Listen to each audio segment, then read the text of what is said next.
Hello everyone, my name is Rob and welcome once again to the aftermath of another excellent day of British touring car action.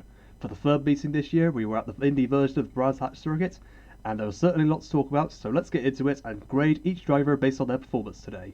Starting off as always with reverse championship order, we have Andy Dietz still at the bottom of the standings but with a very clean weekend where he finished every single race. We barely saw him on camera, which of course means that he absolutely kept it clean this time. Respect to him for coming back after having to miss the last race for personal reasons, and to possibly silence the critics, silence his demons also, and just have a good quiet weekend. Of course, a lot of people were finishing this weekend, so he didn't really get any results to reward him for finishing and finishing cleanly. But with a good clean weekend like this, which he needs this year to as I say, silence his demons, he gets a C tier day for Andy Dietz. Just ahead of him is Glyn Geddy, really struggling it seems this year in the Team Hard Cupra. It is a real surprise. Not really showing up the pace. Pretty much on a par with Nick Hamilton for the worst Cupra car currently at the moment, and it's a real surprise really considering the pace he's shown before, even last year when he was at that same team, albeit with the Volkswagen. So yeah, I'm at a loss with Glyn Geddy. Hopefully things will get better for him, but this occasion he gets a D tier, sadly. Just ahead of him is Jack Gussell, once again finishing every single race, with his best result being race 3, where he got to 21st, which is decent, I'd say. Again, consistent, and obviously not getting much camera action, so sadly he'll go with Andy Dietz in C tier, but hopefully there are more highlights ahead of him. Ahead of him is Nick Hamilton, once again getting consistent finishes, but not so much good consistent finishes. Yeah, two incidents at one point, the first one not being his fault, a very interesting move from Rick Parfitt, which set Nick back a bit, and then a third one we didn't actually see, which forced him to finish effectively last in race 3. But apart from that, mostly clean. I think you should only get a D tier really if your weekend was that abysmal or you were the instigator of a weird incident. So yeah, I can't put Nick in D tier this week, but he'll go in C again for consistency. And that's it. C is for consistent in this tier category at least. Next up, Rick Parfitt. He's struggling, I think, a bit in this one. Obviously, a weird overtake on Hamilton that probably wasn't going to work, as I said before. Good battle with various drivers in race 2, as well as Jade Edwards in race 3. But I don't know, his lack of pace. I want to check, but is this a track he's probably driven on before? I'm not sure. So yeah, I'm very surprised by Parfitt's lack of pace. I think Thruxton possibly being in his backtrack so far, he hadn't driven there before up to that point, so it's a real surprise. So I'm sorry to say that Parfitt is again another D tier driver. Next up, Jade Edwards, riding high from her first ever points finish at Snetterton. Another decent weekend, a few little incidents here and there she was a bit unlucky for. Ended up struggling a bit in race 3, battling Parfitt. The first 2 races are probably worth taking note over. I'm sure after the highs of Snetterton she wants to add to those and keep getting points, but I'm sure she will as the year goes on. But for Brands Hatch, Indy, Jade Edwards will go in C tier. Next we have Sam Smeltz, decent again, much better than Snetterton, where he was pretty much one of the last classified finishers in each race we saw him. But race 2, very good, managed to get 18th in a pretty busy field, obviously sticking with the trade, but he was good at joining those long queues and waiting and actually getting a few decent results, so fair play to him. So I'll put him in C tier this time, once again. Same case for Carl Bordy, I think. Still not quite on a par with Moffat and Sutton at the moment, so despite being a very good Infinity car. It's concerning times for Carl Bordy, and when he is a contender for Jack Sears Trophy, and to not really be there, and I've only had 1 points finish at all so far this year. But yeah, not really an abysmal weekend, so he can't go in D tier, so C tier is probably the only place for him at the moment. And the same again for Sam Osborne. Well, crossed the line to get a points finish in race 1, but had the incident with Colin Turkington, and never really, and was pretty much in that low teens and early 20s positions for the rest of the day. So, which is a shame for Osborne, but if that was a unnecessary with Turkington and effectively ruined Colin's day, so he will go in C tier once again. And a slightly better weekend for Tom Chilson. Another points finish, only his third for the team this year, which obviously is not what we'd expect from Tom Chilson, but getting there, getting the top 20 results, which is much better than before. So I'll give him B for improvements at least. Similar stories for the next two drivers on this list. First up, Aaron Taylor-Smith. Consistent top 20 results once again. 1 point finish in race 2. Fairly unnecessary move on Jake Hill in race 3, which set Hill back a little bit and got Taylor-Smith out of the points. But consistency again on the side, comfortably the second best Cooper at the moment. But I'm sure he'll be aiming to go slightly more on a par with Jack Goff as the season goes on. So Taylor Smith joins Chilton in B tier, and the same for Senna Proctor, first points of the year. 2 top 10s, very impressive, but I'm sure his bad start in race 3 cost him a way better result. With that, I'm sure we would expect more of for BTC Racing. I think at the current time, Cook is the best driver for that team. He'll probably be comfortably the better driver at the moment. So, but I'm sure Proctor and Edwards will want better.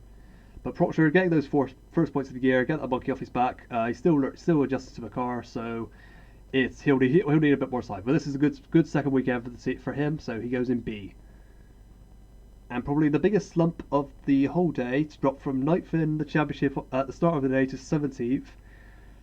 Well, very, very concerning for Ollie Jackson.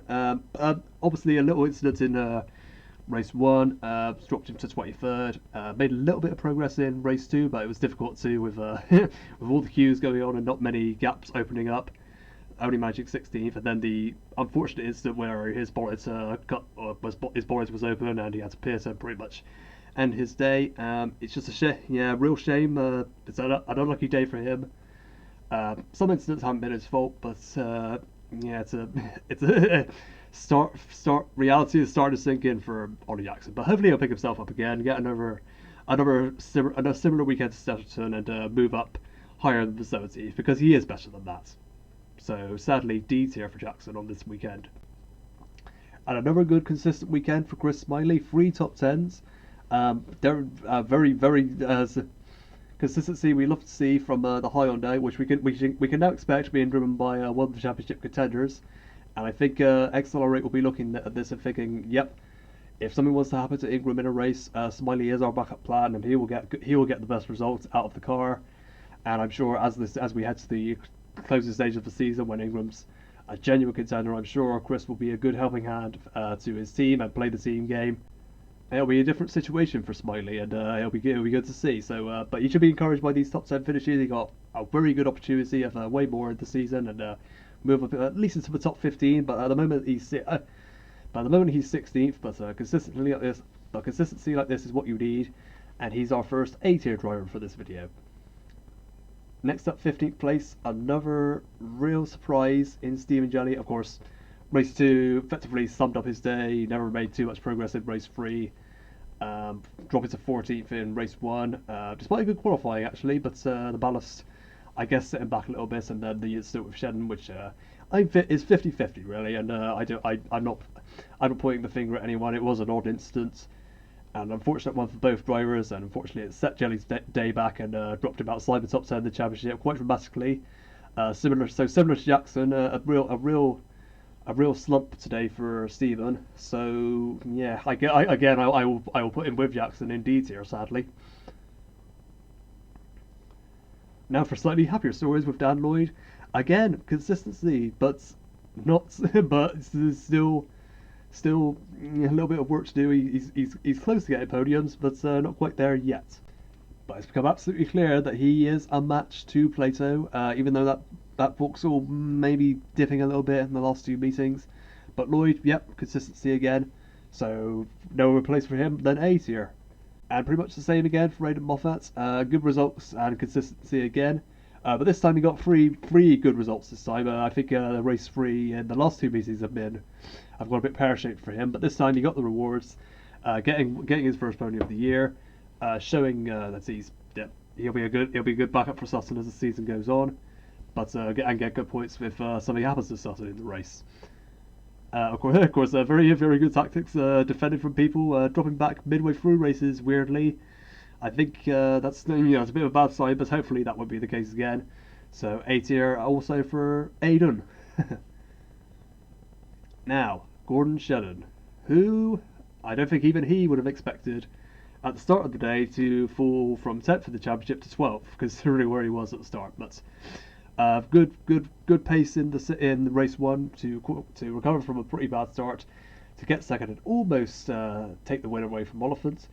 And then, of course, the unfortunate incident with Jelly in race two set him back, and never recovered really for race three, not quite able to get points. So dropping to 12th, but now, once again, having to make comebacks this year, and I think the clock's ticking really for Shen. It's time to get three consistently good results and not just one per weekend. And but no, it's the pace of that Honda is very very good. The qualifying pace, but he just has to get that car in a clean position. But it's Shen. He will get there in the end. But I just hope it's not too little, too late, and he can get a decent championship that reflects all these good performances. So it's a B tier weekend for Shen. Purely because of all the good pace he clearly had, but there is still work to do. Next up, just outside the top 10 now, with his first win of the year, with a first win for a BMW, Adam Morgan once again winning that race 3. He is Mr. Race 3, clearly, taking that role from Matt Neal. But yep, once again making progress in bad qualifying and getting good reverse grid draw and getting the pole, winning the race quite comfortably, almost unchallenged, and so yeah, very very good for Morgan. But again, not quite what we'd expect, and me and my dad both agreed that he has dipped at times and been a contender, but not what it really matters most. But he's got the win now. He's got the good results. He's got a podium that reflects that's what we're used to in Morgan. Hopefully, there's more good results coming up for him this year in this car. But so for this weekend, A tier for Morgan. Now into the top 10 drivers. Rory Butcher, qualifying pretty poor, but Racy really in the races 3 more than anything else. He really came alive and probably would have been a real contender had he been in the reverse grid draw and been starting near the front for race 3. Having got that fastest lap, he would have been a real contender. But he should be encouraged by this pace. Still in the top 10, just. But he'll be hoping for better in Alton Park. But his pace, while going through the field, and that's where this is what we'd expect from Butcher. So A tier for him. Now it's the top 9. One of only 2 drivers to score in every race now. Jack Goff, and he gets a reward with a special podium for Team Hard in a new car. Very impressive. Consistency once again, and what we'd expect from Goff. He was my pick for race 3 win, but not quite in the end. But he is my very first S tier driver for the day for so much consistency, clean driving. It's an exciting year ahead for Goff.